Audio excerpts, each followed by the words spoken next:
There's a question that comes up when you spend time in this part of Alberta. Why here? Dozens of small towns dot the prairie east of Edmonton, and most of them have a railroad to thank for their existence. But Sedgewick has something else attached to its past. Something that was here long before the tracks arrived, and long before anyone thought to name this place after a judge from Nova Scotia. Hello and welcome to the video. If this is your first time here, my name is Mike. If you've been here before, my name is still Mike, but you would have known that already. The town sits about 140 kilometers east of Edmonton with flat agricultural land in every direction.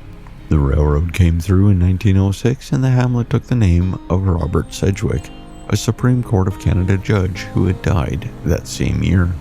The connection between him and this particular patch of central Alberta prairie is administrative more than anything.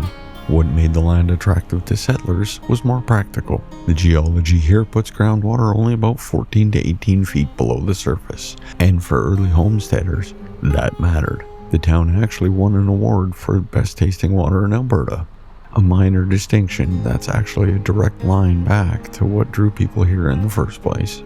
By 1910, Sedgewick had over 300 residents. The Merchants Bank of Canada went up that same year, still standing on Main Street, but now home to the town's archives and museum.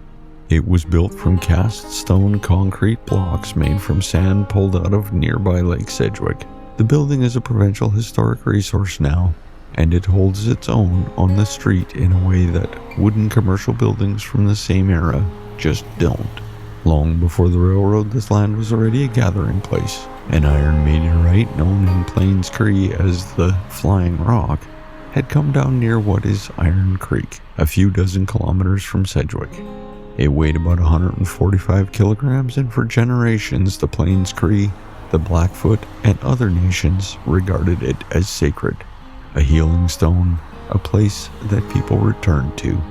Records from as early as 1810 document a fur trader encountering it on a hilltop. In 1866, a Methodist missionary removed the stone from its location. It eventually made its way to the University of Toronto and didn't return to Alberta until 1972. It's now at the Royal Alberta Museum in Edmonton, and in 2022, the provincial government signed a co-stewardship agreement aimed at eventually returning it near its original site. So that's the answer, or at least part of it.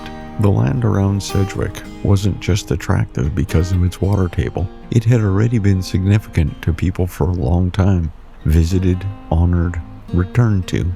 The railroad gave the place a name, but the place already had history. Sedgewick today is agricultural and quiet.